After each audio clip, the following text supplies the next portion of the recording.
size up with you, and when I defang the Viper, trust me, ain't gonna come from nowhere.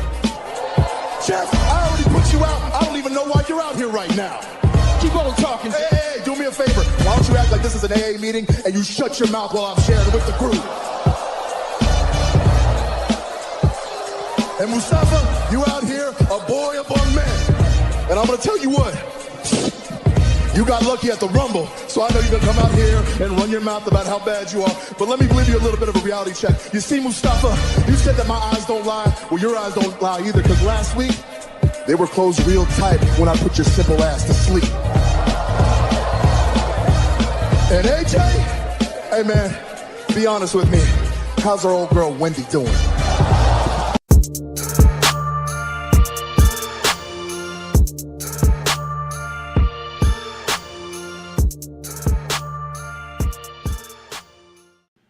Yes. Welcome back to the Clark Street Wrestling Podcast. It's me, Hafeez, and with me, as always, is Devin. And we are here to go extreme. We're going extreme! Extreme Rules is right around the corner. It's in less than 24 hours, man. Like, we almost there. Yeah. Before you know it, you blink. Extreme Rules, Papa H has another heaping of food for you. Yep. A full slate, a full 4-course. Or how many matches we have? Hold on. We got six course meal. 6 courses. That's all you need. Oh boy. Yeah. Let's go. Maybe some appetizers. Maybe we'll see this, during the pre-show, during the kickoff. There might be a couple of sprinkling a little something here and there. A little something.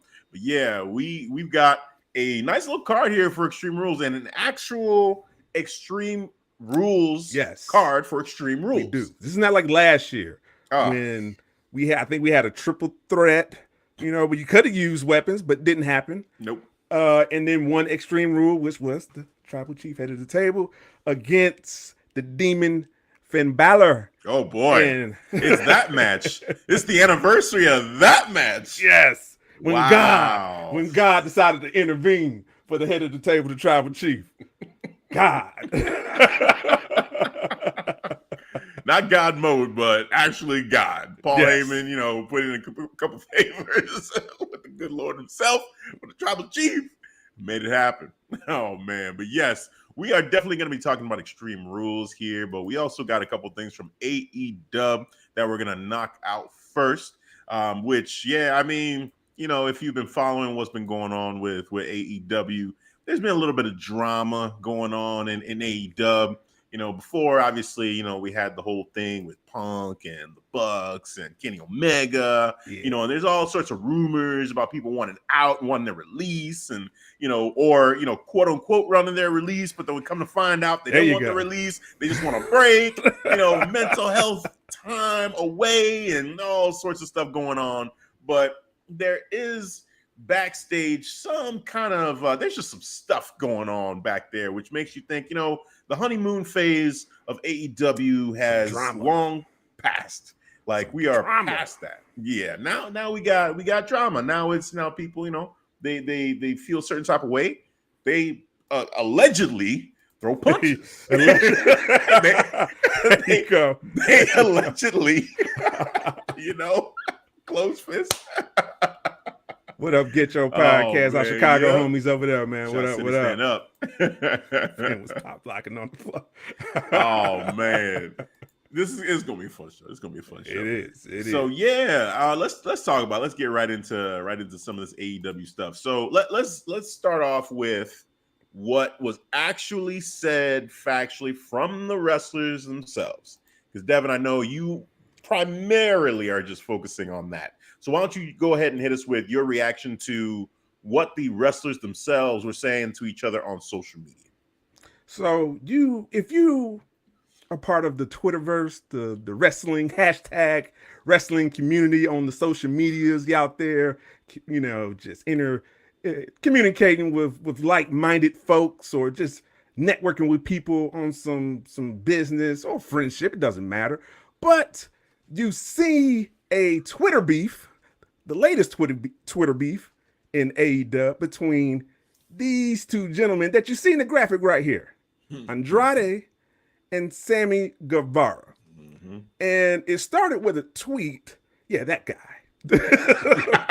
That guy.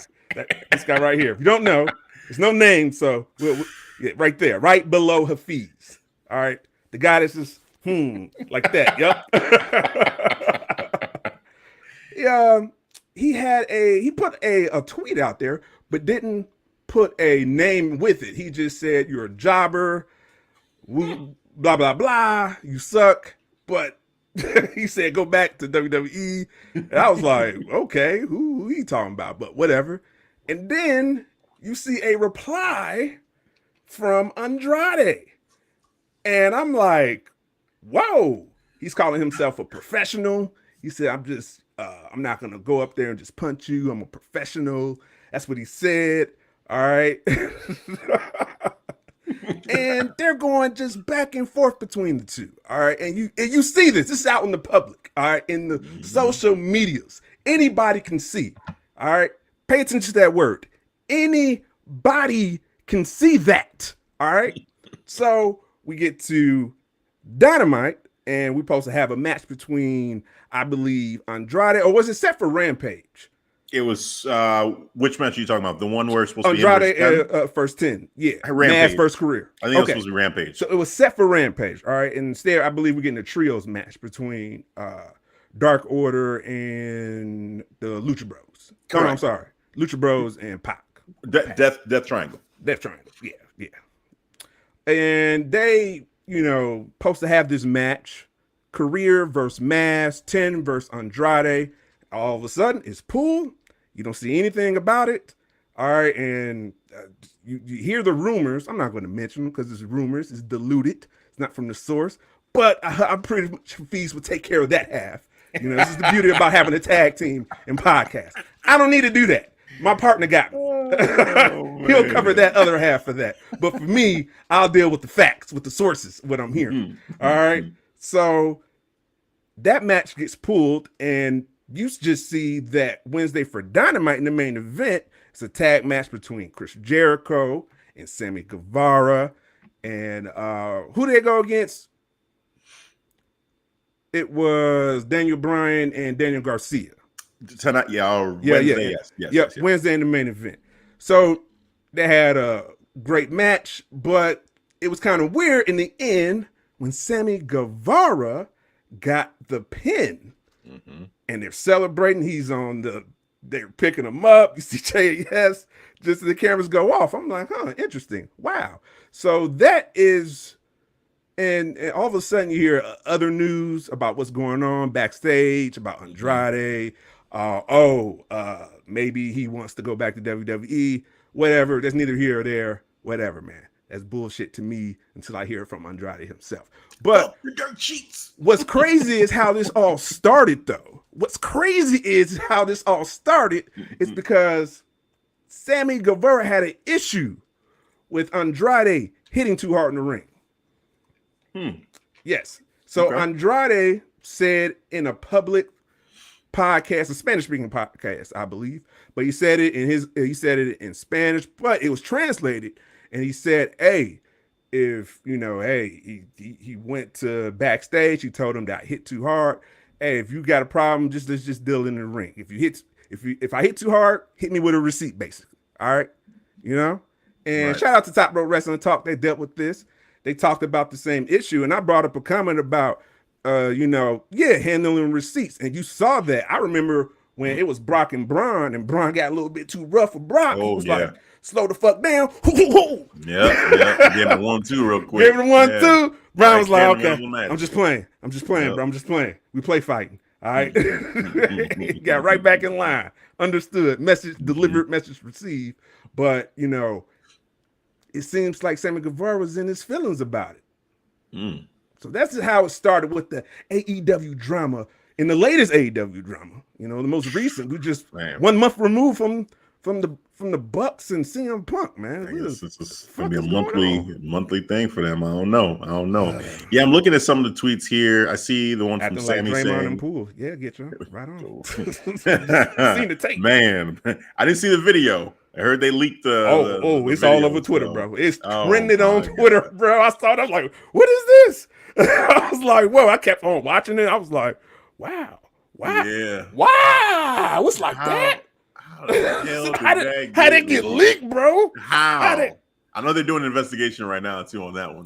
So we'll find out. We'll find out. I get it. There's that sometimes you got to get it out, but for the public. I mean, I'm sure, but here's the thing: that stuff probably happens all the time. Yeah, that's what I'm saying. Yeah, like, it's not that's not an uncommon thing for teammates to squabble. And here too, I mean, with this whole thing with Sammy and Andrade, I'm sure this is something that it's happened. I mean, in AEW, we've seen it happen so much, but like, I'm sorry, it's just one of those things. Like, I feel like it happens, but we're talking about it just because I think AEW is starting to get a reputation and it's starting to get out there more and more and more about what's going on back there. But let me read some of the tweets here that they both put out. So Sammy is the one you were talking about where he called him a jobber. He said, "You're a jobber, a favor hire. Be grateful, bitch." Like, that was the tweet. Bitch. And then the reply, which I just had up and now, because somebody kind of retweeted. Oh, here it is. El Idolo Andrade, I said it to your face. If you had a problem with me and you said nothing, I won't beat your ass because I'm a professional. Don't be scared. When I say something, I name names, and I'm not scared to get fired. So that was put a name on it this next time. Andrade. Yeah.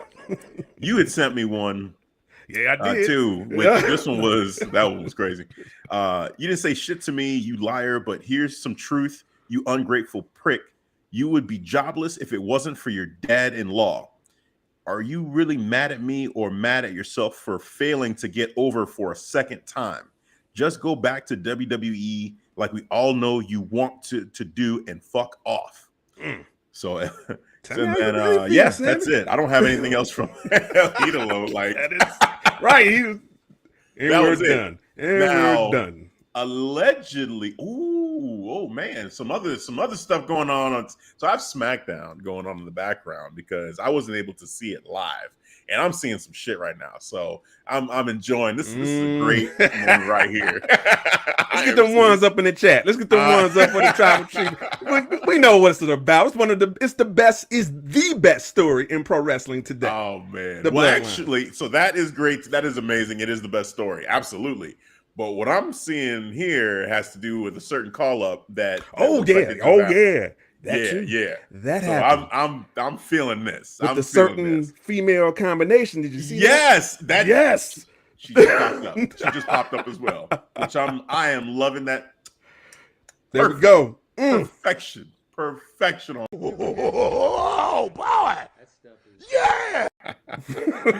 Oh man. But yeah, so the rumor, like allegedly what has happened now is that there was a backstage fight that happened between Andrade and Sammy. And there's the details are, you hear from one person, you hear from another person. It's a little bit different. Apparently, they got into it. Sammy shoved Andrade. Andrade punched Sammy. Yeah. Now, there may have been a fight after that or more that happened after that. That's another report, whatever. Conflicting with that report. That's what I'm saying. So these are all allegedly, this is what happened. And it's 90% bullshit. Andrade was sent home, and Sammy was allowed to still wrestle in the main event and get a pinfall victory.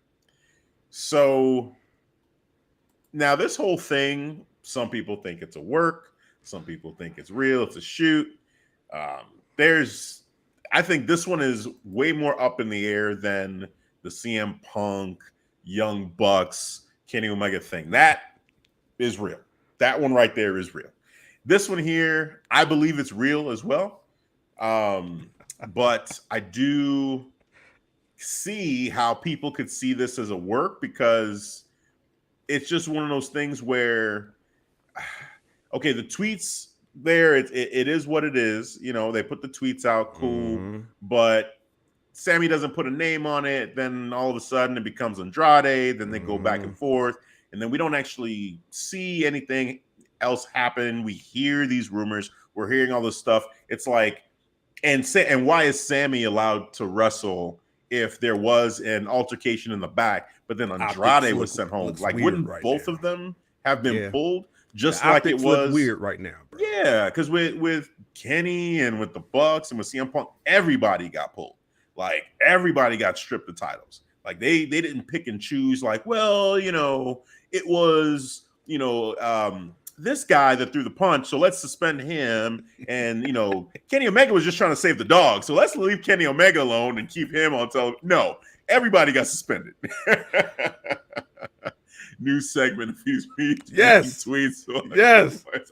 That's a good idea. It was decided. What's good, down. Nick? I'm down for that. What's good, man? Shout out to Universal Wrestling Podcast. Yeah. Check out that latest interview, bro. Check out that latest. Some good shit. Dude, but yeah, man. I mean, it just, again, this is all alleged. It is a weird thing to see for Sammy to be, on television and then Andrade isn't.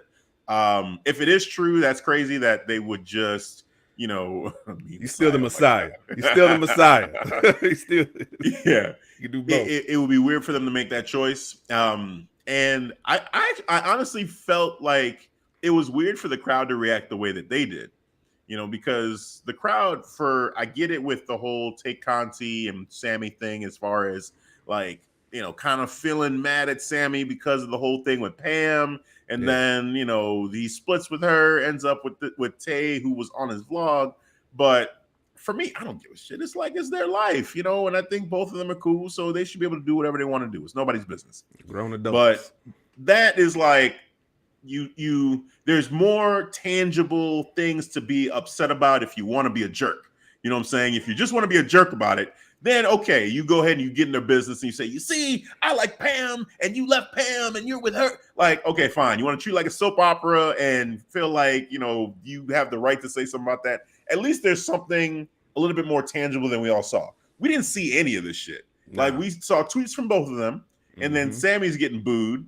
Like, maybe it's because they feel like Sammy was being a coward when he first sent out the tweet and didn't put a name on it. But then it's him and El Idolo going back and forth. They both got beef with each other, and it's like, okay, they're handling it. It's not, is Sammy any more wrong or is Andrade any more wrong? No, it's just two dudes kind of working out the issues. Like, if you want to pick a side or whatever, I guess, but I don't know. I'm just hearing the boos. I'm like, why is Sammy getting so much heat? Like, I couldn't understand it. And I think there's just a lot of assumptions that are happening with Sammy, where it's like, he's an agitator. He starts problems or whatever. Him and Kingston, went at it, and now it's him and Andrade. Sammy's the problem. Right. So it looked like a pattern. It looked like a pattern for Sammy. I just didn't like. I'll tell you what I didn't like when he put out the tweet and he didn't put a name on it. Like, bro, go at him directly if you got something to say. Don't be in this indirect way. You know what I'm saying? Here you go. Y'all guys figure out who I'm talking about. No, fuck that. If you going to say these words, be a man about it. All right, I'm talking about Andrade. And Andrade, he was like, I got no problem how he was like, hey, he talking about me? Right. I'm going to say something. Right, you know what I'm saying? And that's fair. And I think that's fair in that. But I also think that, okay, so then Sammy continued to address it. And then he went basically straight at Andrade with those comments that he was saying. I mean, that was just straight up like, hey, that's man. how you feel. You just tell me right. how you feel. That's how right. He said how he felt about that dude, Yep. So he said, fuck off. Like, basically, with all this, man, go back to WWE. I wonder that's how you feel about ex-WWE guys in AEW. Maybe. I mean, we can only take this is how he feels about Andrade specifically. Maybe he feels that way about the other guys, but then again, like, Jericho is like his mentor, essentially, so it would be kind of weird for you to feel that way about these ex-WWE guys when one of them is responsible for helping to make you, a big name in AEW. So, it's one of those situations, man. Like, I feel like it's they need to handle their shit, and I don't really have a side in this. I don't fault Andrade for feeling how he feels, and honestly, I don't fault Sammy in how he feels either. it's just a matter of like, it's an issue where it's still kind of vague to me. Like, I'm still not understanding. Like, I get what you're saying about, him being too stiff. And that's a thing for wrestlers, I'm sure. Like, you don't want anybody getting injured. You want anybody getting hurt. And they're already taking a bunch of risks, So, it's just, yeah.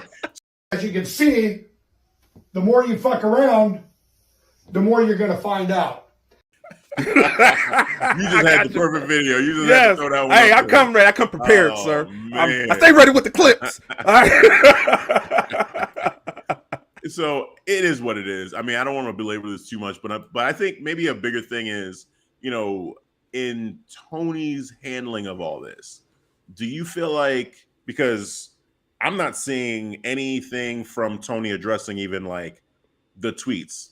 Yeah. And for me, he be active. He be active on Twitter, bro. He does. But here's the thing. I feel like I actually don't want Tony to get involved in something like this. Like Twitter beefs, people going back and forth at each other on Twitter. It's like, that's childish enough to me.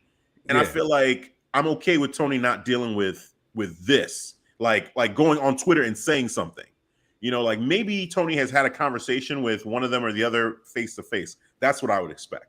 So I don't know how you feel about it, but how I feel is the Twitter beef, like, okay, these two are going to talk shit to each other on Twitter. I'm not going to jump in and say, guys, just stop. Just, can we all just be friends? It's AEW. Well, you know what? He can't really say that, man, because that's the environment he created. So I put this blame on him. So you fault as far. Well, what do you mean though? As far as the environment he created with this specifically? Well, just with this drama, man. I don't think. All right, you say you don't see anything wrong with this drama. I say it's bad. I don't see anything wrong with Tony not saying anything on Twitter. Okay. I just say with the drama, I don't like it. From a public standpoint, because now it's like we can't even focus. We can't even talk about wrestling. We're talking about drama. Like right now, you know what I'm saying? I want to talk about the fun shit, bro. You know what I'm saying? And we get distracted by this shit, and then we're just 1 month removed from CM Punk and Young Bucks too. Yeah, like come on. And I look at Tony, some of the shit he says on Twitter, like what was this, over a year ago? We talked about Big Swole. First he said, Big Swole is a great wrestler. And then later on, when he didn't want to renew a contract, he said, said some sly shit. I'm like, bro, you're the boss and you're going to go back on your word like that. And I'm like, what type of leader are you? And it seems like Did he say that on Twitter? He said that on Twitter, bro. He said that on Twitter. Okay. Because that we even talked about this. That's a clear connection of leadership by example that you're bringing up as far as how he could have created a situation like this. If the owner is going on Twitter and sneak dissing wrestlers like that, then a wrestler is going to look at that and say, well, okay. I mean, he's doing it. I'm going to air out my grievances this way too. So that is a way where I'll co-sign with you as far as, Tony bearing some responsibility for this environment and this situation.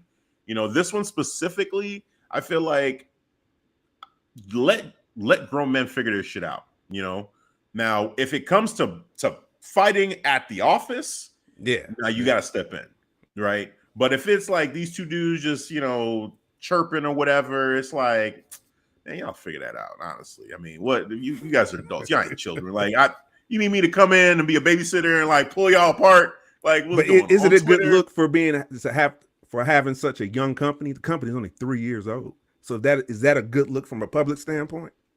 All the beef and everything? Yeah. No, not having all that. That's true, but I don't know. I feel like look at the NFL, right? And look at what was one recently where someone was talking, like Tyreek Hill was saying a lot of shit about the DBs for one of the teams they just played recently. I own him. He was like talking shit, like, I'm this and that. He ain't shit. He sucks. He's a terrible corner. Blah blah blah.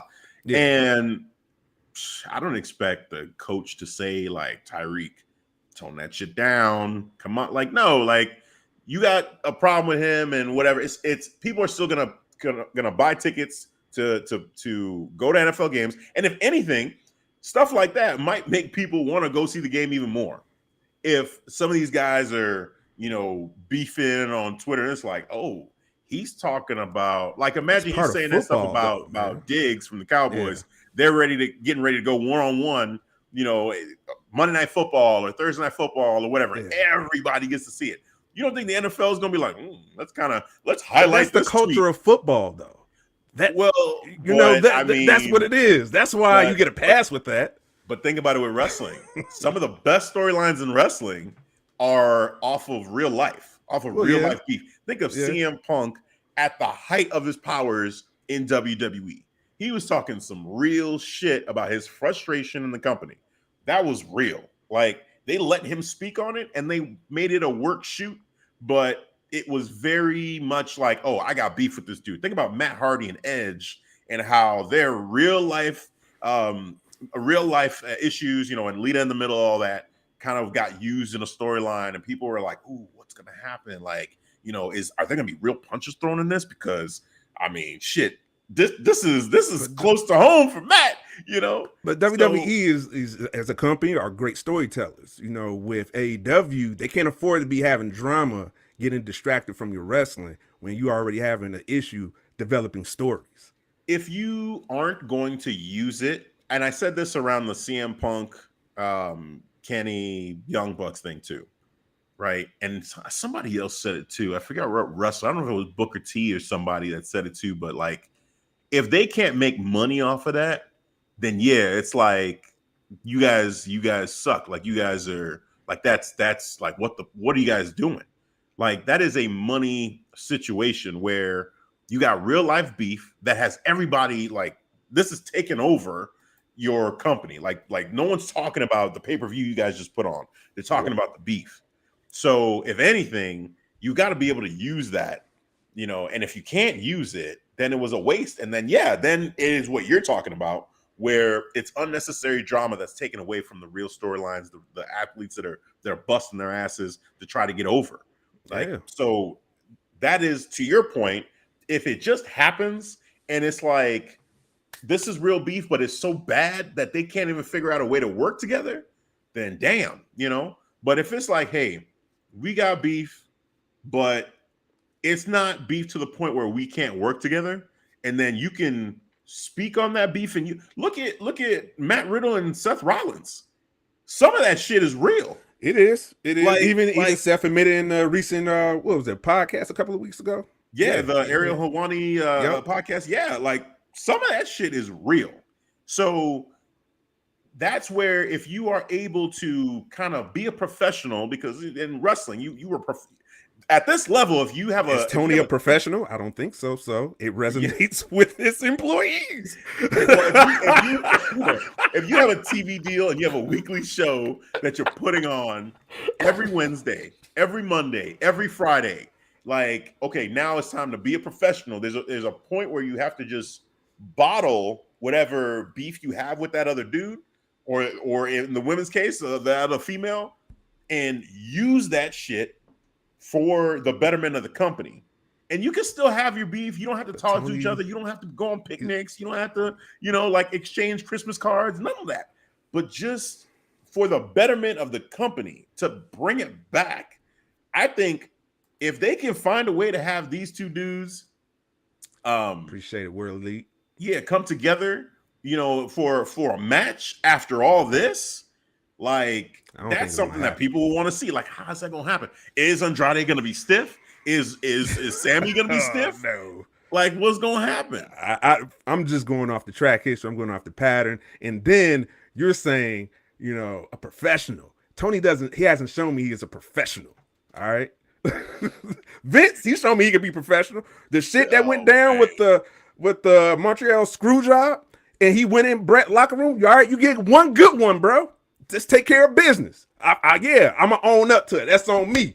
He better be accountability. He took an ass whooping from Bret Hart. Is that what you said? He did. Right, yup. Perfect. It is decided. A professional ass whooping. That's what he took. He took one for the team. Oh man. Cody ain't gonna do that, and it resonates with his roster, man. Yeah. That's why I say, like, I'm not surprised by the drama because it just shows the professionalism in your company, man. Because you lack it. You lack it. Well, this will be something I feel like, unfortunately, we have not heard the last of. No, we haven't. When it comes to AEW drama, so we can definitely pick this up. Down the road. Close to professional. He's more Hey man, it is what it is with Dad, Tony. Like, I won't go that far, but Devin definitely will. So I will. I'm gonna say I want the smoke. I'm the other half. See, that's how this tag team works. Well, hey, speaking of tag teams, so we did have a 6-woman tag happen on AEW Dynamite, which kind of sparked a little bit of the conversation we're going to have right now around the AEW women's division. Yes. So you had sent me a message. You were saying, man, you were feeling a certain type of way about the show in general, and specifically around the treatment of the women. So, hey, man, the floor is yours, man. Go ahead. Like, this is therapy session, rant, whatever it's going to be, man. Like, go for it. What's on your mind? So let me just mention the positives of the show first. So let me start out good. All right, we are a positive community. We're a positive podcast. I'm gonna start with the positive first. All right, so AEW starts with a phenomenal match. MJF, my favorite heel in AEW. Everyone knows that, but in all of wrestling, professional wrestling, head of the table right here. We the ones. Even MJF, and now it's just the tribal chief. So he's part of the ones now. Anyways, he had a phenomenal match with Riddle Yuta. They went a little bit stiff. I just always in love with MJF wrestling because it slowed down. This true storytelling. He lets you know what he's trying to do. And he beat Riddle Yuta with a submission. He made him quit. I was like, ooh, that's tough. That's tough. I like that. Yeah. I like that. And then we got a little bit more interesting storytelling towards the end. The firm, got to get used to saying that. The firm came out. I was a little confused. Like, wait, what's happening right now? Yeah. I didn't tell you to do that. What are you doing here? Gave him the ring. They're getting Riddle Yuta up. They hold him up. They're getting ready to he got the rings. He's looking like he wanted to do it. He's looking, and all of a sudden, William Regal got the brass knuckles, old school with it. Just had brass knuckles at the ready.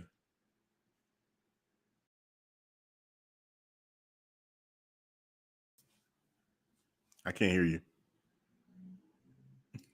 Uh-oh. We live. How about there now? You go. You back. There we go. Cool. Fix the quick. I come prepared. Yeah, but William Regal, man, he just came out with the brass knuckles, looking like, come on, man, make a move. Just ready. It was like a standstill draw. Like, who gonna make a move first? Right. All right, and I love that. And I think the most positive I can say out of AEW was the National Scissoring Day. If I got a kick out of that. That was pretty good. Yup. Just breaking down what scissoring means as a form of friendship, trust. It's like, yeah, man, break it down. Let them know, man, the definition of scissoring, man. All right.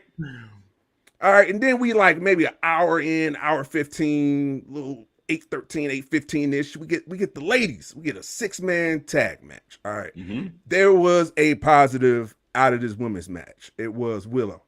Mm-hmm. She's phenomenal. She is money. Do I believe in AEW developing her to a star? Hell no. You know what I'm saying? I that's how I feel, man. I just haven't seen them build a star on the women's division besides Britt Baker. And then I feel like she went down a notch now. All right. Okay. That's just how I feel. All right.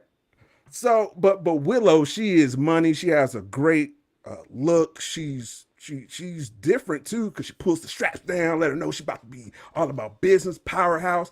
And I think that's money. I think Papa H was over there. He was like, "Oh, Tony, you fucking up, bro."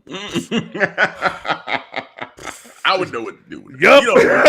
Right, you don't know. Man, she was my main eventer. She was main event. All right, I tell you. Man, she gets the pin on who she gets the pin. What was it? I forget, but she got a pin finish. Yeah, I don't remember which Was it one. Maybe Serena Deeb? Penelope? Oh yeah, it was Penelope. Yeah. It's Penelope. So she got the pin over Penelope. It was cool. But I'm slowly getting like pissed off again. I'm like, wow. I'm like, all these ladies just all in one fucking match. You know, oh yeah. What did Saraya say? Oh, we're getting more TV time. Just that's all that TV time equates to one match. Make it make sense to me, bro. How that work? All right. I can't fathom that.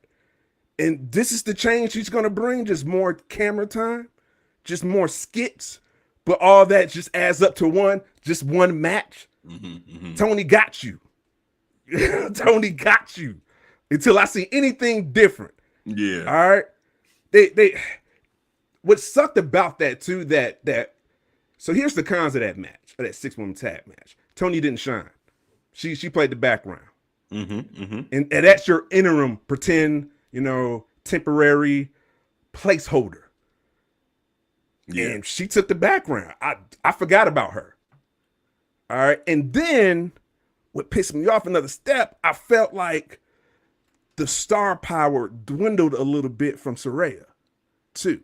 I felt like, oh man, it felt like she's getting assimilated and just feeling like another female of the roster now. Not this special attraction, not this special star. I'm like, so you telling me if Sasha or Mercedes went over there, she would have got treated like this? Right. And a big, just she would have debuted and she would have been part of a 6-woman tag match, or not even being part of it, just be on the ringside. Right. All right. So the focus not even on you now during the wrestling. Come on, man. I can't rock with that. Tony, you gave me 3 complete full years of work of how you feel about the women's division, and you do not care about them females, bro. I said it. Your women's division is trash. No knock to the women themselves. They're very talented, and that's why I feel so much. We did, you know what's fucked up, bro? Almost nearly a year ago, we did a top 12 AEW women's just to prove. A year? Wow. Yes. Bring that back. Just to prove why they need a second match. And now we're 3 years, complete 3 years, still talking about the same damn thing, bro, about the women. Yeah. Change, huh? We gonna get this change, right?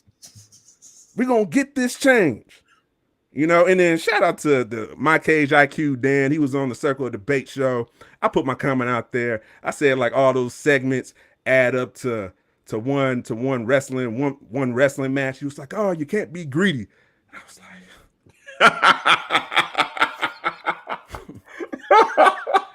can't be greedy. That's good, hey, man. 3 fucking years, bro. And you telling me I can't be greedy?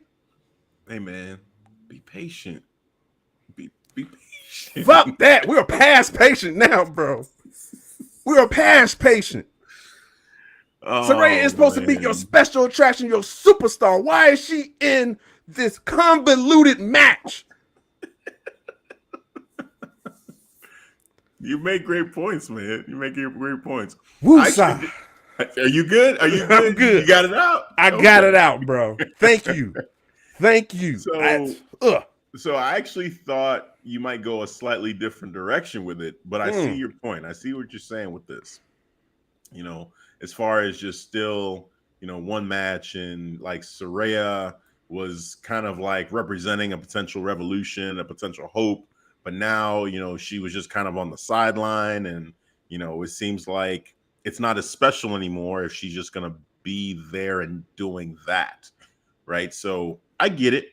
I get what you're saying, man, and not trusting Tony, not trusting him to build, a new star, and Willow and even some of the other women that were a part of this match. Tony Storm, the interim champion, like her fading in the background, and are you going to be able to really make her a superstar? even as champion.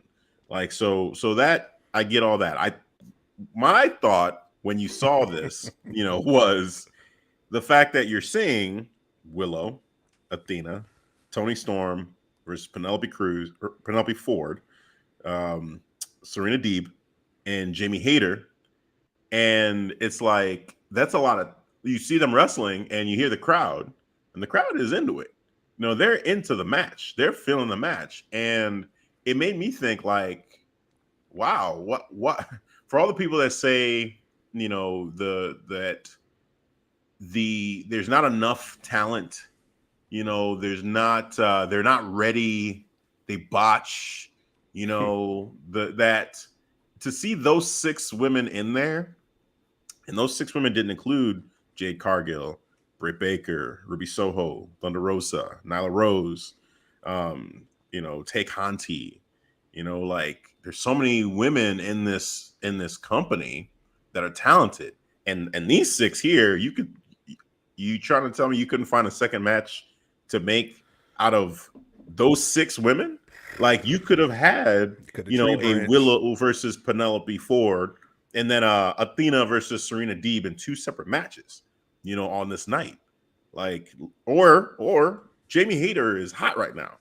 Like, put Jamie Hayter in a match with like a Ruby Soho. They're gonna slowly cool her off, bro. Mark my words. And that's something I'd rather be wrong on than right. Absolutely. I might sound it like I'm saying it with my chest, but I don't give a fuck about being wrong about this shit, bro. Oh yeah, absolutely. No, that's the point. Isn't to be right about this. The point is we're highlighting that this is fucked up.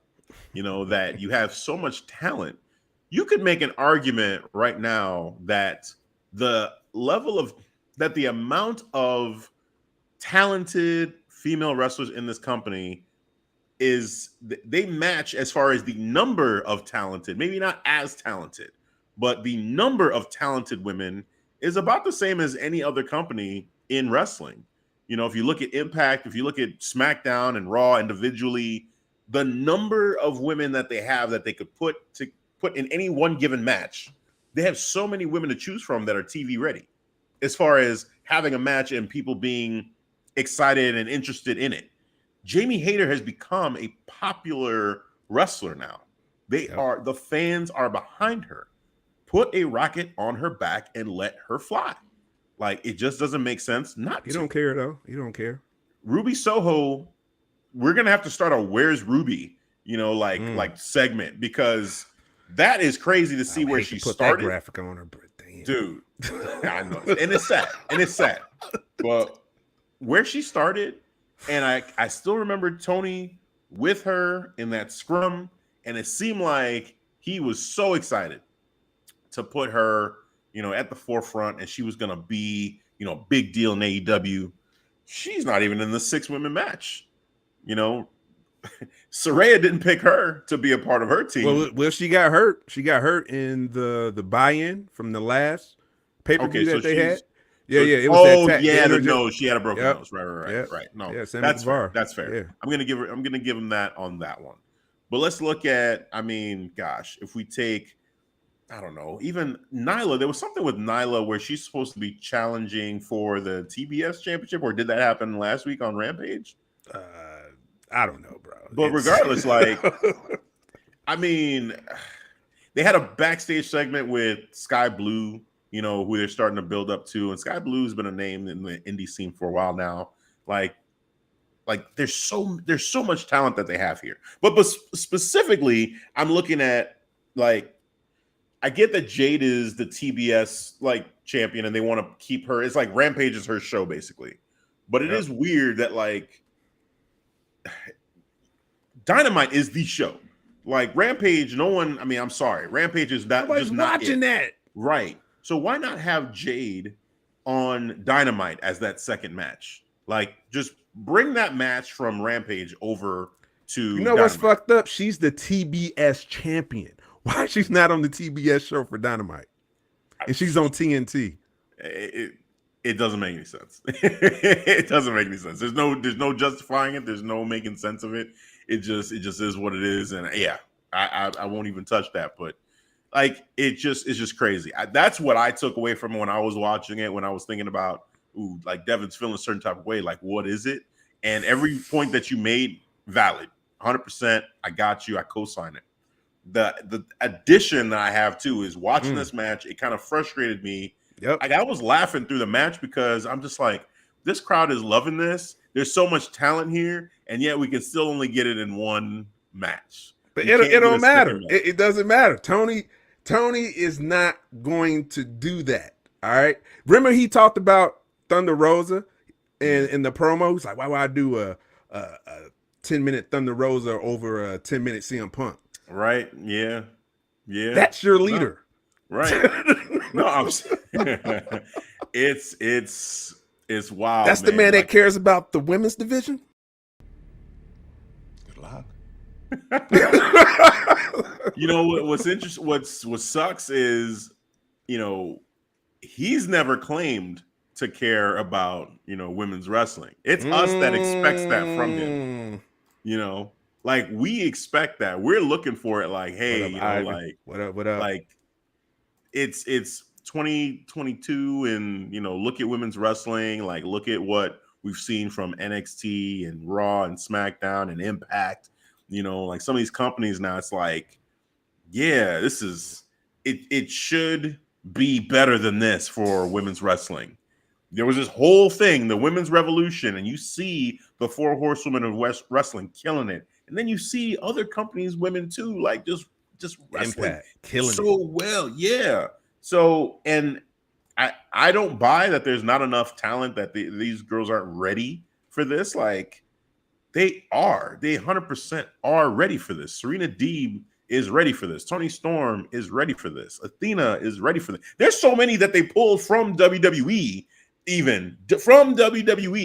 that were ready when they were WWE, but now it's like it's like they're just gonna be on Dark, which is insane. You know what? Tony had to complain. Hey, I think he did a recent interview with Ariel Helwani too on his podcast, and it sounded like he was complaining. He was saying like, I know WWE poached some of my roster from AEW Dark. I was like, yeah.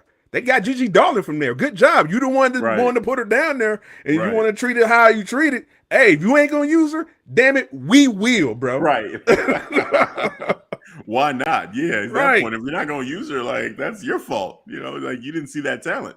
It's a topic that will forever be on this show. Forever appreciate it. Is burned into our chests. You know what I'm saying? Because it just doesn't make any sense. Yes, to all you people, be patient in telling us Tony does care about wrestling. You are wrong. All of you are wrong.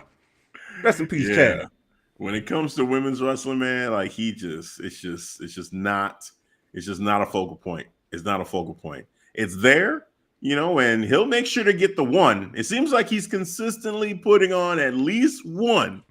Yep. and then in full gear, quarterly women, multi-women matches. Get excited, baby. You'll get the TBS champ and the AEW champ on the show on the same show. Maybe one of them will be a part of the buy-in, maybe not. We'll see. But the last one, hey, we got 2 on the main card.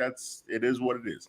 But I mean, you got to be able to do better than this. You got to be able to do better than this. That's why I had my therapy session. Like literally, I'm watching the women's division, and this is my feeling right here when I'm watching all this good talent being wasted.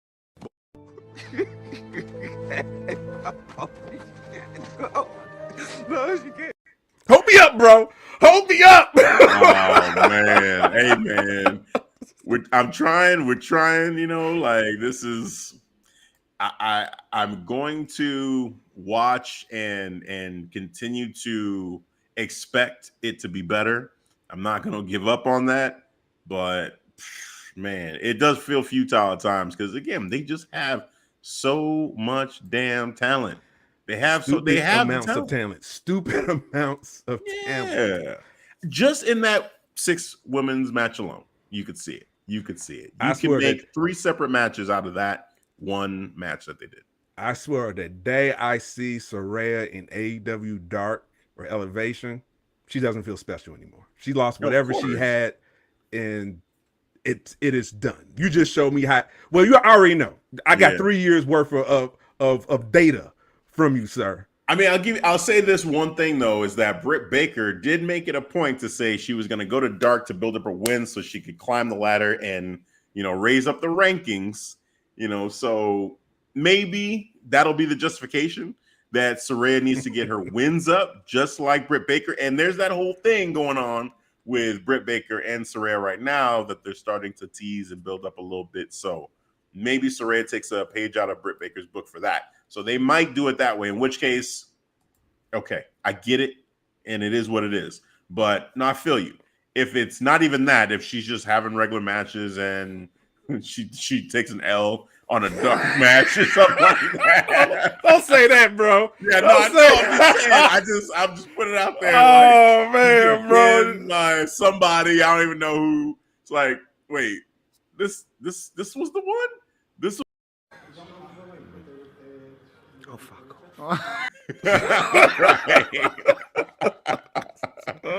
Oh man, let's turn this around a little bit. There we go, man. Next segment. Positivity. Where's Wardlow? Where's Wardlow? We're going back to it. Let me see. I got him. Where is he? Where him. is he? Where's that guy? There you go. I got him. Hey. There he is. Where's Wardlow? You know something? I'm happy to report we had a sighting. Yep. Ladies and gentlemen, we had a Wardlow sighting. Okay. Yep. Wardlow was on Dynamite because Rampage, I'm not counting that shit no more. No, because Dynamite. Dynamite is the flagship show. So here we are with Wardlow having not just Wardlow showing up. And yeah, he's in that tag team with War Joe, whatever they're called. No. War Joe. Like, yeah, no, that whoever came up with that name, what the fuck? Like, why? No. War Joe. War Joe. War Joe. I need like a metallic song. I need this. That shit is lame. War Joe. Come on, man. Two of the coolest wrestlers right now. And that's the best they could come up with was War Joe. Oh, man. But anyway. I got you, Circle the Back. Yeah. He told me to stop, not be greedy. I heard him. I talked about that. Just rewind. Watch the replay. Oh, man. So, but yes, we had a sighting on Dynamite, not just showing up, but actually defending the TNT Championship against Brian Cage in a banger of a match. Boys. Which kind of pissed me off a little bit too, because it's look, Tony, this is what we're talking about. You can just put him in matches and look at how great he is. The man can do anything in the ring. Anything. And Brian Cage too. What the fuck? Where has he been? Because that man can do anything too. I should have put a graphic of him too. Of him, right? Same goddamn hat and glasses on. Brian Cage. Where you at? Where you at, bro? Where the hell has he been? Right. And he shows up and he does a hell of a job too. Like, I actually believe that match should have been a little bit longer and maybe giving Brian Cage a little bit more respect as far as like taking the symphony, you know, like, but I think Brian did his part and he was awesome. So shout out to Brian Cage too. But big boy slapping meat. Dude, Wardlow just doing moves that a man his size should not be doing. It was awesome to see. It was awesome to see. So shout out to Wardlow. Shout out to, I guess shout out to Tony for finally waking up and seeing that, hey, what the fuck? Like, I should put this guy on television. Well, we'll see, because it got kind of convoluted again. I was like, all right, where's Wardlow now? Where's Wardlow? See FTR. Well, because it seems what is going on? What's going on now? No. I'm trying to kind of keep the spotlight on him. Tag match of some sort. There's a lot going on there. Maybe triple threat tag team ROH championship matchup, because we got War Joe, you got FTR, and this other tag team from ROH. Like, there's a lot. There's a lot going on. But for this episode, I have to say, yes, I'm happy that we got to see Wardlow, and it just makes sense. Like, I can actually look at it and say, hey, because the comparison I've been making has been Lashley, has been Gunther. And this felt like, okay, finally, it's something that this week I can put up against how WWE is building those two guys. Yeah, because you see that main event too when you get there. Well, yeah, exactly.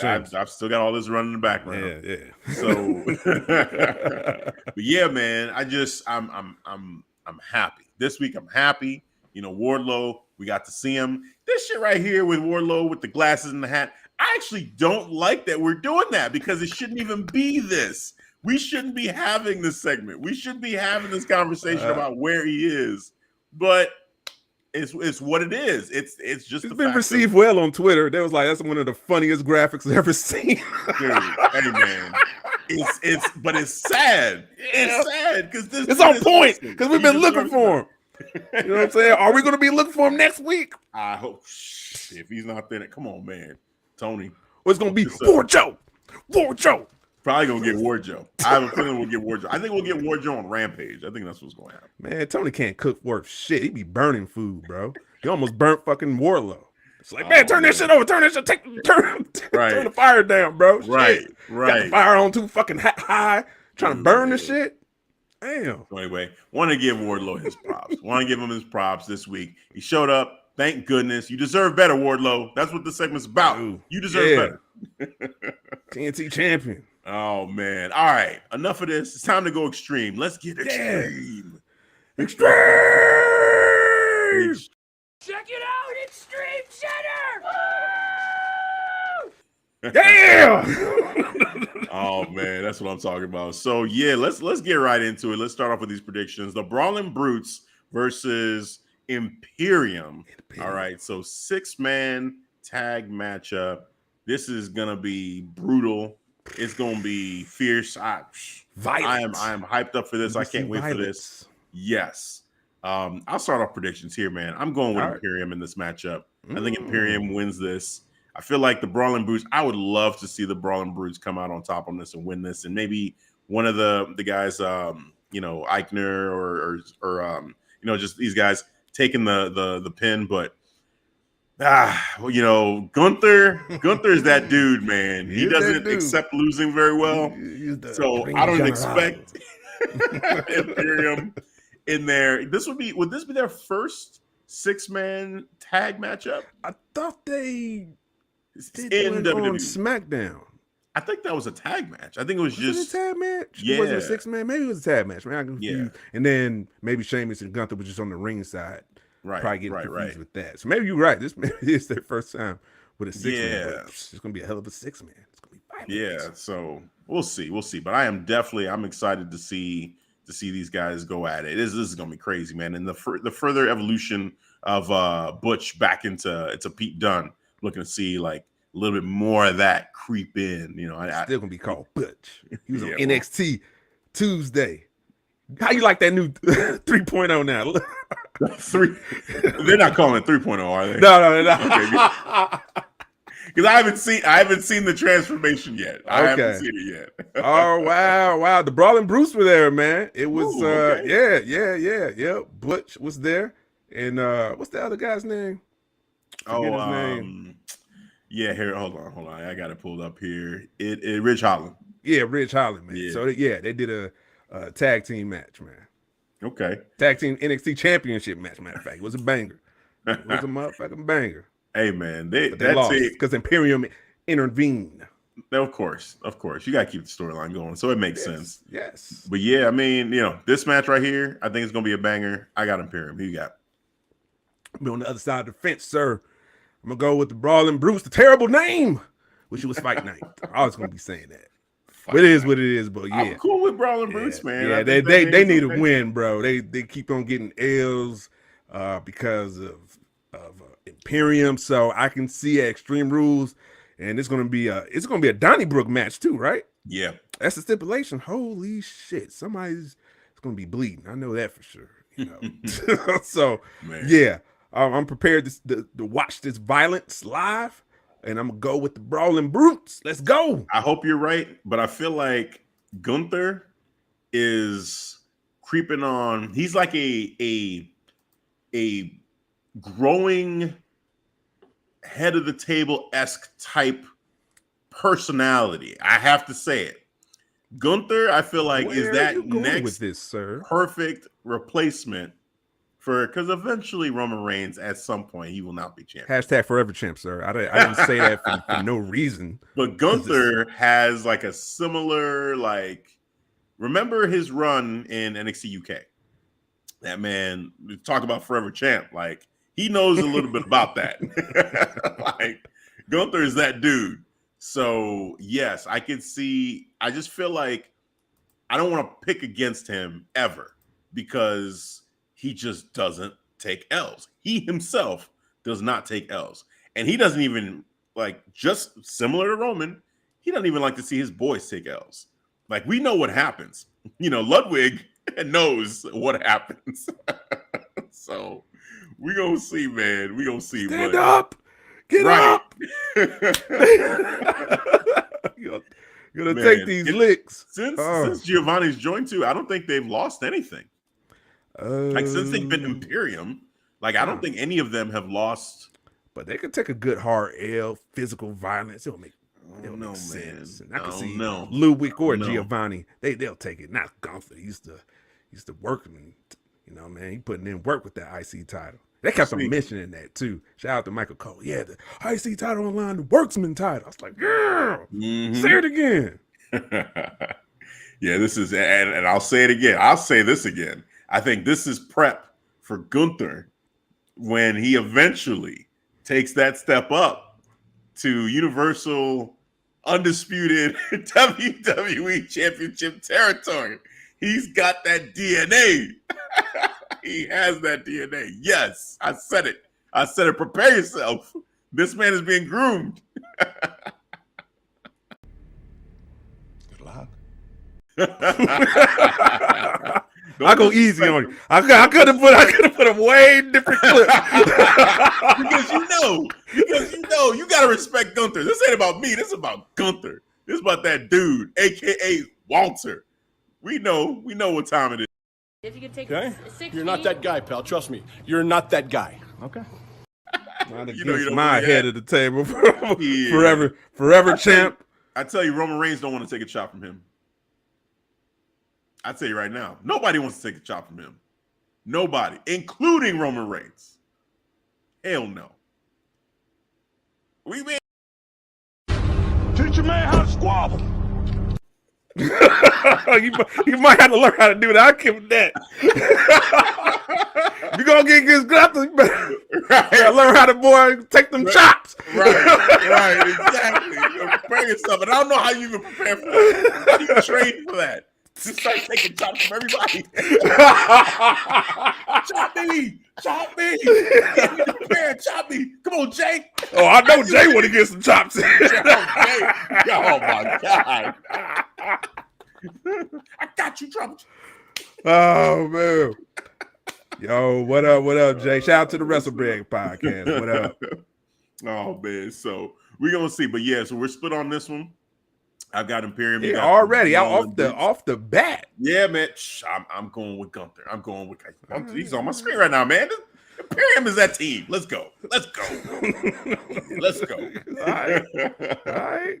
Oh man. All right. The next man, I'll be ready. The next one up. Oof, this is another one. I'm loving all these Extreme Rules matches. I Quit match. What? I Quit match. Yes. Man, we've got the Prince, the Saints Row version of the Prince. Gangster. Bálor. Talking that shit. See that monologue ass that we gave to AJ? Oh, yeah. I'm your friend. I'm your only friend. Only friend you got, AJ. Dude. Bro, I'm like, sheesh. Damn. He's a beast. I love him, man. Oh, man. This is my guy from NXT. Wow. And yeah. The heel version of him, it just pisses me off that sometimes WWE waits this long to pull the trigger on some of these heel turns. Well, like, it just makes sense. It just makes sense. Like when they did it in NXT, it was like, damn, he had this in him the whole time? Yeah. Shit. And now they're doing it on the main. And as soon as he got called up, we both thought, oh, he's going to be a heel when he goes back. Because look at what he had established in NXT. and then they tried to make him blue Bálor again, red Bálor, brown Bálor, all this shit. Like, Vince, I know that ain't who I think it is. right, like, come on, man. The same old shit again? No. Yeah. So now he's in purple, and this purple got him feeling a certain type of way. So that gangster, that Saints Row energy. Don't give a fuck. Either my fam, it's like you either gonna pick us or it's over, man. Right. It's only the only choices you get. Can't help but to think you would have won that match if you would have joined. Hey, just taking them hands too. Man, like, I'm the only friend you got, AJ. Like, damn. That's what a friend is. Oh, man. Dude, man, we gonna see. So him versus Edge in this. You take this one first, man. Who you got in this one? Man, bro. Since Papa H is cooking this, all right. Yeah. I quit match against some legend. I mean, unless there's shenanigans, this is. I'm pretty sure it's gonna be shenanigans. His family will get involved. They're a family. They're a unit now, bro. They're a unit. You know what I'm saying? I'm like, so I'm a lean heavy on the heel. I'm gonna go with the Prince. I'm gonna go with the gangster Finn Bálor over Edge. I want that so. He's gonna make him. See how he's gonna make him quit. That is the intriguing story about this. How you gonna make Edge quit? I think Edge would rather die than quit in this matchup against the Judgment Day. I really do.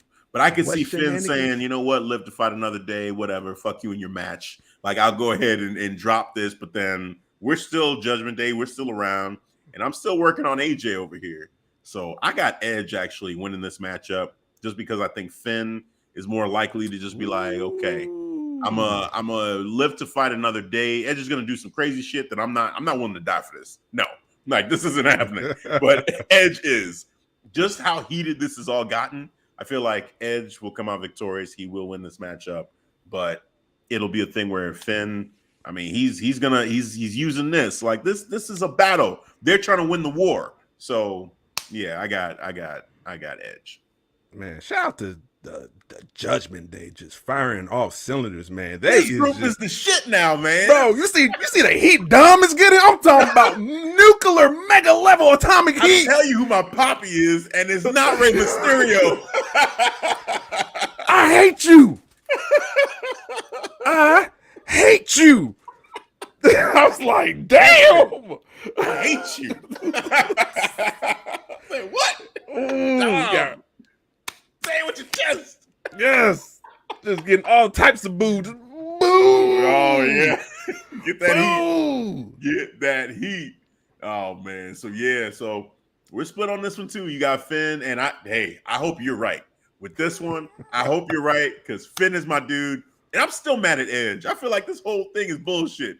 Like, Edge started the Judgment Day, and kind of was a jerk. He's a hypocrite. He's a hypocrite. He absolutely is. Like, thank you.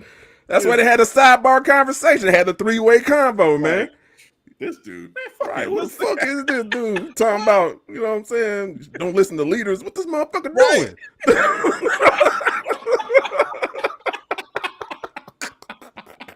All right, we got you. What are you talking about? Exactly. Like, come on, now you. And we're gonna steal your theme music. Right? Your theme music. We took everything from you. Fuck you.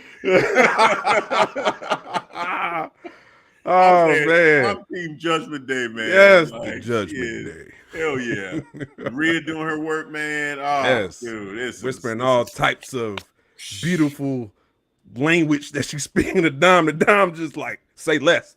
Right. I got you. All about it. Love it. It's awesome. All right.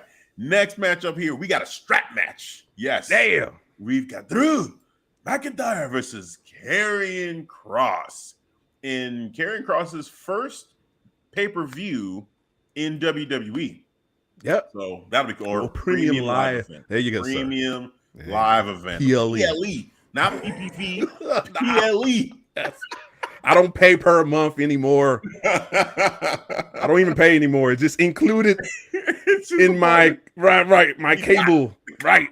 Yes, it's free. I got it. It's basically free. Oh man. So this one, oh wow. Will there be shenanigans in the strap match? Shit. I mean, they can do whatever they want. Yeah, Scarlett gonna be there too. Of course. Yeah. Of course, sir. I'm going with Karrion Kross in this one, man. I feel like Karrion Kross pulls this out somehow, some way. You know, heel tactics are fully available to him. The only thing that has me worried about Karrion Kross is that the last 2 times we've seen him on SmackDown, he's basically been on top.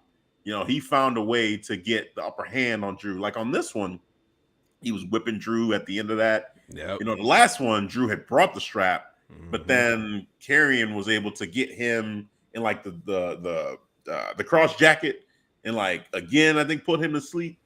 So there's been a lot of momentum for Karrion Kross, but it just feels a little bit weird for Karrion Kross to lose his first official big match. Also, you know, as part of this, you know, renewed debut for him. Yes. So that's what's leading me to pick Karrion Kross, but I wouldn't be surprised if Drew McIntyre won, especially coming off, you know, the loss he had against Roman Reigns, and now he's going against Karrion Kross. Is this Drew kind of building himself back up for an eventual rematch or eventual future title shot? Or is this more, hey, we're trying to build up Karrion Kross, you know, for that eventual, you know, title shot? Yeah, that's tough. My gut tells me, that's interesting.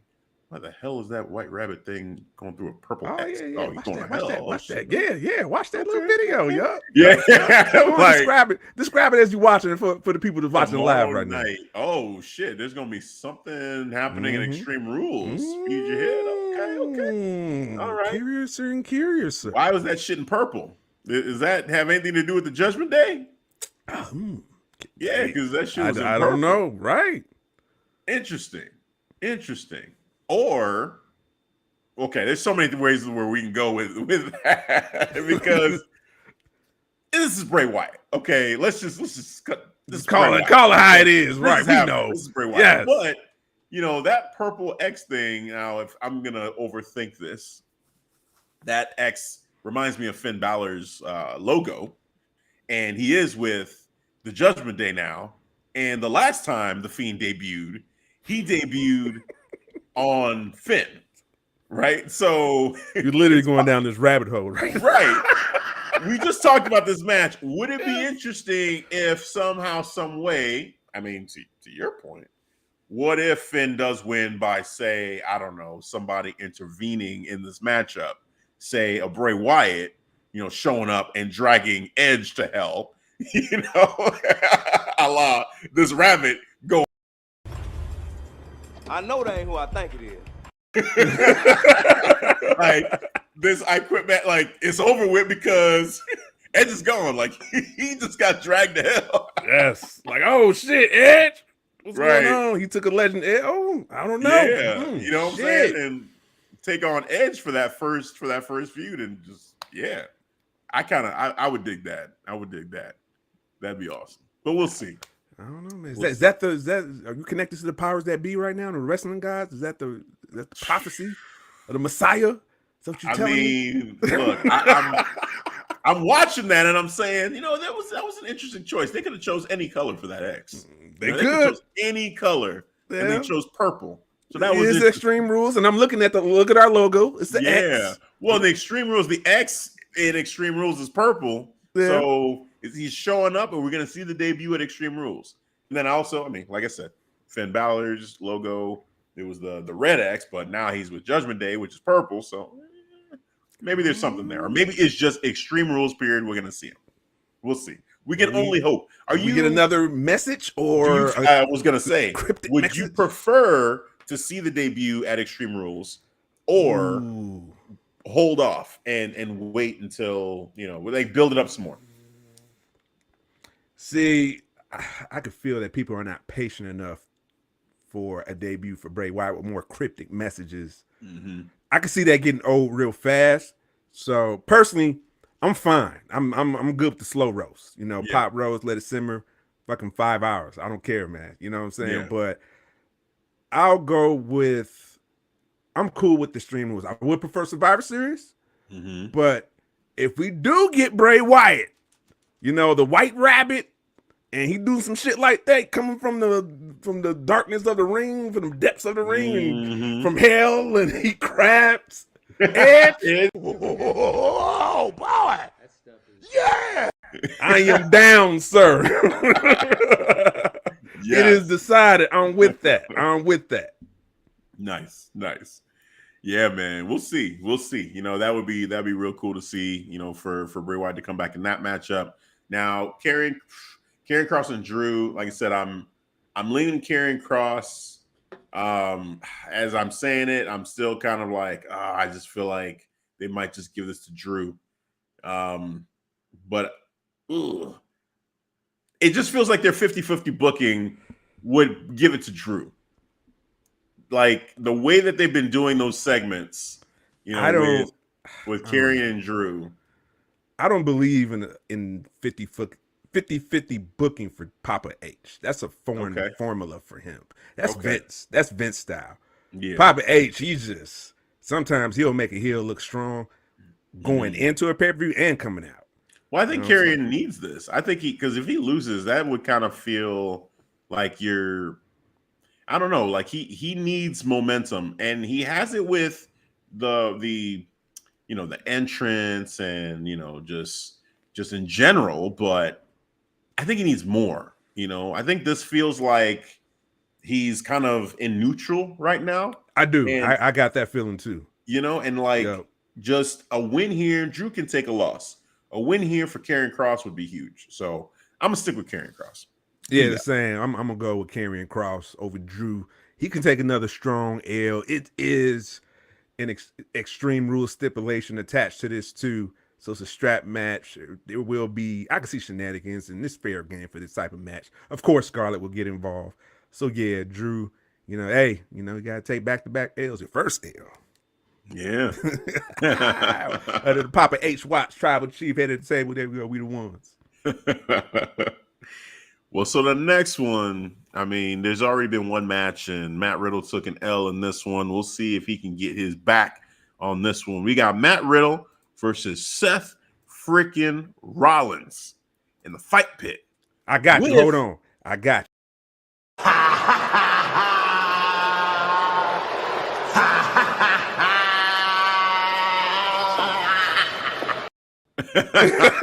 Yes, Seth freaking Rollins in all his glory. That was a great moment there. Fight pit with special guest referee Daniel Cormier. Interesting wrinkle. Okay. I like that. Daniel Cormier, DC. He's a big wrestling fan. You know, he's been a big wrestling fan for a long time. So it's awesome to see him get to be a part of the show in this way. And it makes sense with, you know, Riddle being a former UFC guy doing this thing called the fight pit. You know, it's cool for him to be a part of it. He had a thing with Brock Lesnar years ago where it seemed like that might lead to a heavyweight championship fight. Didn't ever materialize, but here we are. So it'll be fun. This matchup here, fun might not be the word to describe it, but probably be real brutal because that's what the fight pit is designed for. Just a brutal fight between these two dudes who the animosity has boiled over to a whole nother level. So yeah, with these two dudes, man, this is interesting. I don't know, but we're flip-flopping it here. You take this one first. Who you got, man? Riddle or Seth freaking Rollins? Oh man! First of all, I'm excited because this is the first time that the fight pit match, like the structure, the cage, is going to be in front of a crowd. Because the last two times was during the pandemic. The pandemic. Yeah, man. Wow. So it's going to look actually, just to see the structure, the aesthetics, how that looks in front of a crowd. I just want to see their reaction. Once they, I don't know how if they're gonna lower it, from some type of apparatus. I don't know, but Yeah. I just want to see the crowd's reaction to that, man, because it's like I said, it's going to be the first time. So that's going to be cool from that standpoint. But picking who's going to come out with the dub,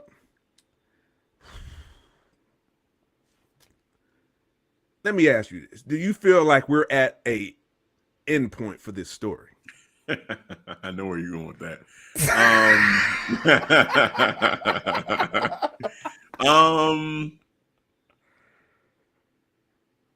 Because the next pay-per-view, is it Crown Jewel or Survivor Series that's next? It's Crown Jewel, right? Jewel, November 5th. Yep. And then Survivor Series. And then Survivor Series, like, not too far after that. I think 3 weeks. I could see it continuing on, if I'm being honest about it. Yeah, like I could see, there being, another matchup. Now, having said that, Seth Rollins lost, 3 consecutive matches to Cody Rhodes? So, Got that man's number. It doesn't mean like it's going to be like 50-50 in that way. And then you have the third match to kind of decide who won the series. Yeah. Seth Rollins lost and lost and lost. So, yeah, I think, man, Sheamus is getting, wow, what the hell? His chest is terrible. Like burger meat. Yeah, man, like he's bleeding. That's crazy. Yeah, I think it could continue. Interesting. See, I was thinking about that because Crown Jewel is around the corner. Right. All right. And I feel they can maybe end the match in their feud at Crown Jewel for Seth. I think the last PLE in Crown Jewel, he lost to Edge in the cage match. So he can get his comeuppance in Crown Jewel, for it is a canon story. So it will be like one of the seldomly canon stories going into that. So that'd be fine. He get his comeuppance in Crown Jewel with the win. But I guess I'll go with Matt Riddle. He's going to come out in the dub because this is his world. All right, Seth? Could be. Bro. As you can see, the more you fuck around, the more you're going to find out. That's what's going to happen to Seth, bro. This fight pit match, man. Yeah. Yeah. It for me, it feels very much set for Matt Riddle to win this matchup. You said it. It's his match, or it's his type of match. Yeah. It's actually Timothy Thatcher's match. If we're right. sticking with canon. He's undefeated. He is undefeated. Right. So Matt Riddle and made Tommaso submit. Right, exactly. So barring any type of shenanigans in this matchup, though, I do think that it makes sense for Matt Riddle to get the dub here, and then yes, to your point, at Crown Jewel, continue this on and have the final match be there, because now it'll be Seth that wants to get his revenge against Matt Riddle. Of course. Let that slide. Right. You can't. No. Right, no. I'm about to end this now. Exactly. In Crown Jewel. Exactly. Saw the crowd. Let them go nuts. They'll love it. Oh, they will love it. They'll eat everything, man. In that Paul Logan and Tribal Chief. They love that. See how the crowd treated Paul Logan tonight. Oh, man. Yeah. You he suck. Deserved every bit of that. Oh, the Tribal Chief turned that around. Head of the table. He was like, hey, man, I get it. Years ago, they used to say the same thing to me. Now I'm the greatest of all time. I put a big smile on his face. I was like, yeah, bars. Oh, man. So now we're into some championship matchups here. First one up, we have the Raw Women's Championship match. We've got Bianca Belair, the EST versus Bayley. Yes. I'm gonna just go straight out, say it with my chest. Bayley will be the new Raw Women's Champion. Done. She's gonna win. Bianca's had a great reign. She's had a great couple runs here as Women's Champion WWE. It comes to an end at Extreme Rules. It just makes sense. Put Bianca on the chase now. Have Bayley, the returning Bayley, be our new Raw Women's Champion. Make Damage Control have all the gold, and truly be running Raw, fulfill their prophecy. Hey, let's get it. Let's get it. Bayley is your new Raw Women's Champion. See, we had a Vulcan mind meld. You know, for the people who's not familiar with Star Trek, that is basically when you not Star Wars. All right, let me say it again. Star Trek, Vulcan mind melt. When two beings come together, their brains are linked, and basically not the tribal chief, head of the table, Roman Reigns, and the tribal chief of podcasting and the messiah of podcasting are linked, our brains meld together, and he spoke everything that I was thinking. Literally, I was like, yep, all that, and then some. Yes, Bianca, it's over. All right, you had an amazing run. Amazing run. You don't even need a title no more. You got little kids dressing like you now, little girls. Yep. All different kinds of colors of little girls. I'm like, oh, that's cool. You know what I'm saying? Looking like her. I'm like, cool. So you did a phenomenal run, championship run. Now, Bayley, it is her era. Ding dong. Yes. You've seen the last scene of a Monday Night Raw, her on the ladder, you know, with usually when a person's holding the title. No, that's a bad look. You know, under the Vince watch, usually that's a telltale, like it ain't happening. Right. But this time it makes all in the sense that Bayley's gonna go over, and it's a ladder match, so Bianca could still look good while losing. All right, she's not gonna take a pin in this loss. It can't happen. No, right? Exactly. Gotta climb the ladder. Gotta get what you want, and Bayley wants it more because she got her crew now. They got all the gold. They're gonna be like the new Bloodline 2.0. There you go. Yeah, there you go. Yeah, Dom, I said it. He was like, no, it's just gonna be like the same thing like Bloodline. I'm like, what is? He said lazy booking. I'm like, what? How is it lazy booking? I'm like, what about the Elite when they had all the time? Was that lazy booking? Yeah. Right? Yeah. True. Yeah, man. No, it just makes sense. It makes story sense, and just Bayley being away for so long and getting this and to culminate her comeback, it just makes sense. So yeah, I'm definitely I Bayley all the way, 100%. It is decided. It is decided. All right, and finally the last match. Oh man, this is, some people are gonna be like, "What? This is the last one?" But shit, this is the last. Just 6 matches. That's all it is. Yes, the SmackDown Women's Championship matchup. Oh man, we've got Rowdy Ronda Rousey taking on Liv Morgan. Yes. Oh man, this one here, I'm going straight forward to with it as well, because I feel strongly about this. This needs to happen. I want it to happen. I want to get the victory for this person that they deserve, and that person is Liv Morgan. Yes, Liv Morgan, get that dub. Get that dub. Get your respect. Keep that championship, and still women's champion. She deserves it. This matchup here, it's an Extreme Rules match. Anything goes. She's already proved she can go extreme. She's going through tables. She's jumping off of ring posts. She ain't scared of nothing. And so for this gives her the ability to use more to her advantage to try to get this victory over Ronda Rousey. And I do believe that we will see a Shayna Baszler sighting in this matchup. And Shayna Baszler. I was just about to bitch about it. Oh, man. Shayna and Ronda are not. I don't think Ronda understands what her words are doing to Shayna Baszler. I don't think she's ready. I don't think she's prepared for what the consequences of her words are. But it's going to happen. Shayna Baszler is going to let her have it. It's We? We. Yup, exactly. That's that energy right there. Yup. Like, oh, okay, all right. You gonna be disrespectful? Fine. Watch this. I'll be real disrespectful to Extreme Rules when I cost you the women's championship on Saturday. We got a personal story. Yes. got a background with each other in MMA world. Yep. Bet. The horsewomen of MMA going at it. Oh, yeah. That's great. And maybe they'll come together. You know, they got to fight it out to come together to be a tag, not a tag team, maybe part of a faction. Right. Form their faction. Exactly.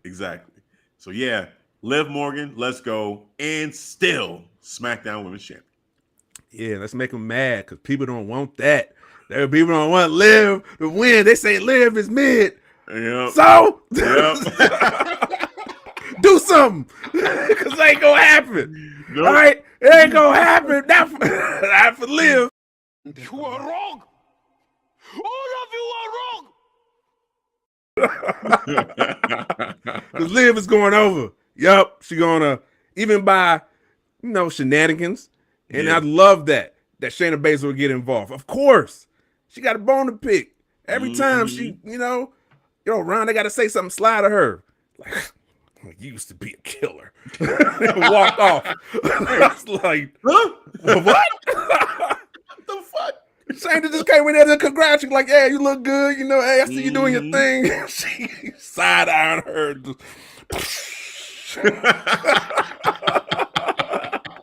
Like, wow. Right. Very disrespectful. Okay. All right. Well, all right, man. But Liv Morgan. Yes. I know it's going to be violent, beat her ass, and I just want Liv Morgan to walk out. Teach a man how to squabble.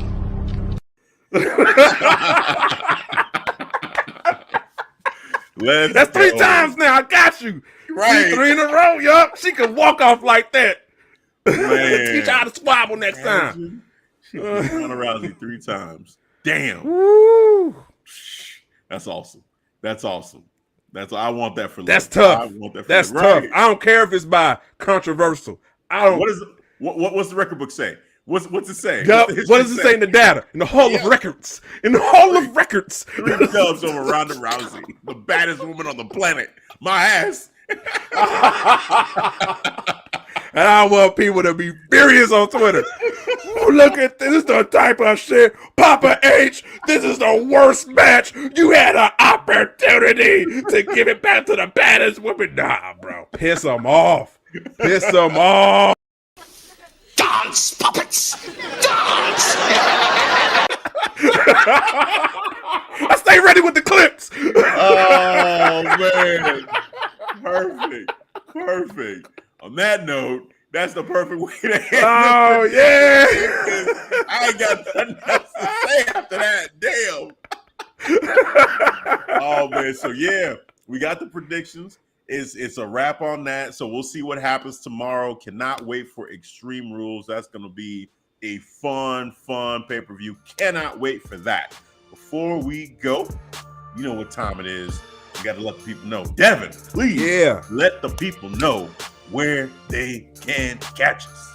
Yes. All the time. Special shout out to them night owls over there. Even on the East Coast, it's past midnight, but you're listening.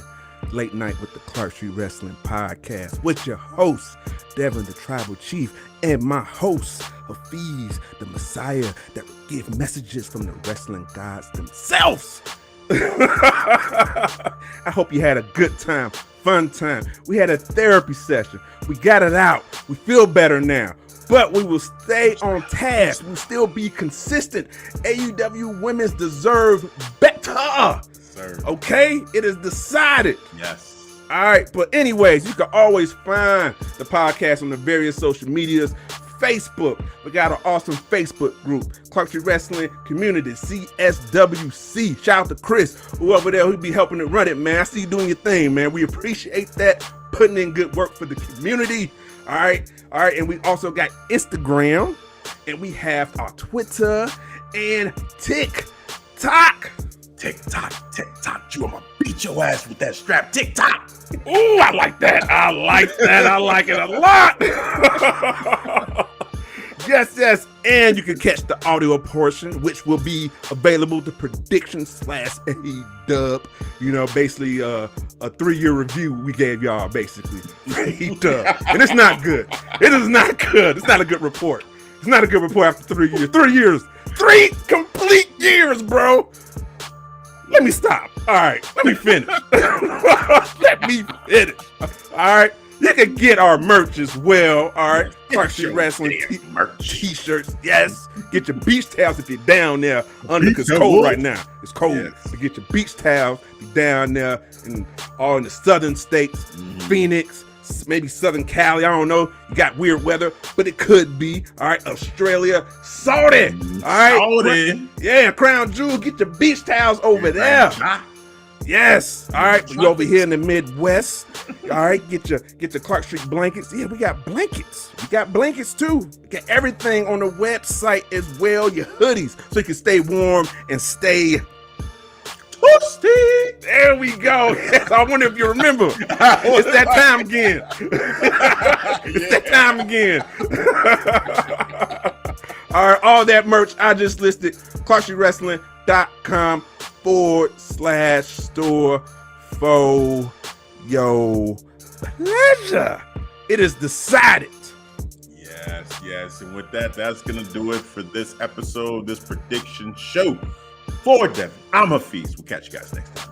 Peace. All right, guys. Thanks for listening to the Clark Street Wrestling Podcast. Yeah, we're going extreme. You hear that? Extreme. We see you, Philly. All right, Tony. Get your shit together. Get your shit together, bro. AEW fucking sucks. I said it. Yeah, circle of debate. Yeah, debate coming soon. We're going to talk about these issues with AEW. We're going to talk about them. Hope you're ready. Get your notes prepared. Get your bullet points ready. I'm coming with the smoke. All right, circle of debate. Debate coming soon. Let's go.